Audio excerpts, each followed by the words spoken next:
ഞങ്ങൾ ഇന്ന് സിറാലിയോണിലെ ലോംലി ബീച്ചിലേക്കാണ് പോകുന്നത്. കുറച്ചു നേരം ആ ബീച്ചിലേക്ക് ഒന്ന് ഇരുന്ന് ഒരു ഐസ്ക്രീം ഒക്കെ കഴിച്ച് തിരിച്ചു വരുമ്പോൾ കുറച്ച് മീനും വാങ്ങിക്കൊണ്ടുവരണം. അങ്ങനെ ബീച്ചിന്റെ ഭംഗിയൊക്കെ ആസ്വദിച്ചതിന് ശേഷം മീൻ വിൽക്കുന്നിടത്തെത്തി. അങ്ങനെ ഞങ്ങൾ ഫിഷൊക്കെ വാങ്ങി കട്ട് ചെയ്യാൻ കൊടുത്ത് അപ്പോൾ ഉണ്ട് ഒരു ചേച്ചി വന്നിട്ട് പറഞ്ഞ് എൻ്റെ കയ്യിൽ ലോബ്സ്റ്റർ ഉണ്ട്, വേണം. ലോബ്സ്റ്റർ എന്ന് പറഞ്ഞ ഐറ്റം പല പ്രാവശ്യവും നമ്മൾ റെസ്റ്റോറൻറ്റിലൊക്കെ പോയി കഴിച്ചിട്ടുണ്ടെങ്കിലും വീട്ടിൽ ഇതുവരെ കൊണ്ടൊന്ന് കുക്ക് ചെയ്ത് ഞാൻ പറഞ്ഞു എൻ്റെ പൊന്നു ചേച്ചി ഞങ്ങൾക്ക് ഇത് പൊളിച്ചെടുക്കാനൊന്നും പേടിക്കണ്ടെന്നേ, ഞാനെല്ലാം അറേഞ്ച് ചെയ്ത് തരാമെന്നും പറഞ്ഞുകൊണ്ട് പുള്ളിക്കാരി ഒരു 4 ലോബ്സ്റ്റർ എടുത്ത് ആ ഫിഷ് കട്ട് ചെയ്യുന്ന ചേട്ടൻ്റെ പുള്ളിക്കാരനാണെങ്കിൽ അതങ്ങോട്ട് കിട്ടിയ പാടെ അതിന്റെ കൊമ്പും തുമ്പിക്കൈയൊക്കെ ഒന്ന് കട്ട് ചെയ്ത് നടുക്കൂടെ ഒരു വെട്ടും വെട്ടി അതിന്റെ ആ ഒരു വെയിൻ എടുത്ത് കളഞ്ഞിട്ട് ഇത് അതിന്റെ നടുക്കൊരു വെയിൻ ഉണ്ട്, അത് എടുത്ത് കളയണം. അതാണ് പുള്ളി ഇപ്പൊ ചെയ്തുകൊണ്ടിരിക്കുന്നത്. ഞാൻ കരുതി പുള്ളിക്കാരൻ അതിന്റെ മാംസമൊക്കെ ഇളക്കി സെറ്റാക്കി തരുമെന്ന്.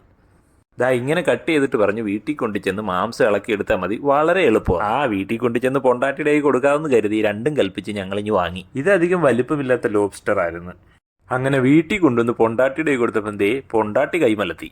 എനിക്കൊന്നും അറിയത്തില്ല ഇത് പൊളിക്കാൻ. പൊളിച്ചു തരുവാണെങ്കിൽ ഞാൻ ബുക്ക് ചെയ്ത് തരുന്നതായിരിക്കും. ഹൈ, ഏതായാലും പെട്ട്. ഇനിയിപ്പോ രണ്ടും കൽപ്പിച്ച് കളത്തിലിറങ്ങാം. അങ്ങനെ രണ്ടും കൽപ്പിച്ച് ഒരു സുന്ദരക്കുട്ടപ്പൻ ലോബ്സ്റ്ററിനെ ഇങ്ങനെ അങ്ങോട്ട് എടുത്ത് പറഞ്ഞു കേട്ടിട്ടുണ്ട് ഇത് വെള്ളത്തിലിട്ട് നന്നായി ഒന്ന് തിളപ്പിച്ച് കഴിഞ്ഞ് ഇതിന്റെ മാംസം ഈസി ആയിട്ട് ഇളക്കിയെടുക്കാവുന്ന.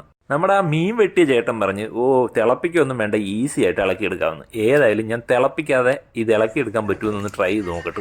അങ്ങനെ ഫൈനലി വളരെ ഈസി ആയിട്ട് നീ എന്ത് വിചാരിച്ചേ?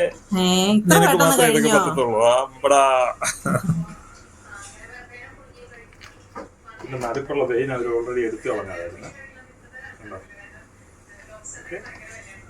ഞാൻ തൊട്ടിട്ടോ ഞാൻ അങ്ങോട്ട് നീക്കണോ?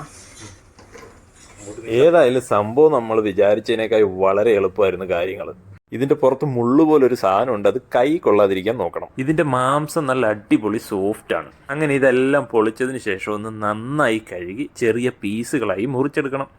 മുറിക്കണമെന്ന് നിർബന്ധമൊന്നുമില്ല, മുറിക്കാതെ നീളത്തിൽ മസാലയൊക്കെ തേച്ച് ഫ്രൈ ചെയ്തെടുക്കാം. നമ്മളിവിടെ ഇത് ചെറുതായിട്ട് മുറിച്ച് ഒരു ലോബ്സ്റ്റർ റോസ്റ്റ് ആണ് ഉണ്ടാക്കാൻ തീരുമാനിച്ചിരിക്കുന്നത്. ഇതിന്റെ ഫ്ലഷ് വളരെ സോഫ്റ്റ് ആണ്, അതുകൊണ്ട് നമ്മൾ കട്ട് ചെയ്യുമ്പോൾ ചിലപ്പോൾ അത് ഇളകിപ്പോകാനുള്ള സാധ്യത വളരെ കൂടുതലാണ്. എങ്ങനെയൊക്കെയോ കട്ട് ചെയ്ത് പൊണ്ടാട്ടിയുടെ കൈ കൊടുത്തപ്പോഴത്തേനും നമ്മുടെ റോള് കഴിഞ്ഞു.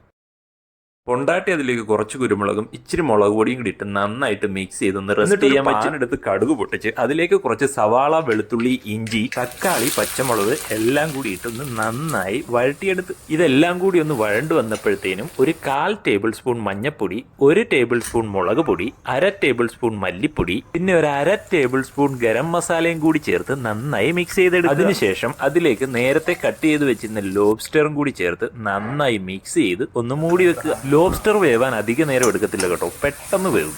ഈ ലോബ്സ്റ്ററിൽ നമ്മൾ വെള്ളമൊന്നും ചേർക്കേണ്ടെന്ന് ആവശ്യമില്ല കേട്ടോ, വെള്ളം ഇതിൽ നിന്ന് തന്നെ കുറച്ച് ഇറങ്ങി. കുറച്ച് ഗ്രേവി ആയിട്ട് വേണമെന്നുണ്ടെങ്കിൽ നിങ്ങൾക്ക് കുറച്ച് വെള്ളം ആഡ് ചെയ്യാം. വെള്ളത്തിന് പകരം തേങ്ങാപ്പാലാണെങ്കിൽ നല്ല പൊളി ടേസ്റ്റ് ആയിരിക്കും. ഏതായാലും നമ്മുടെ ലോബ്സ്റ്റർ റോസ്റ്റ് റെഡി ആയിരിക്കുകയാണ്.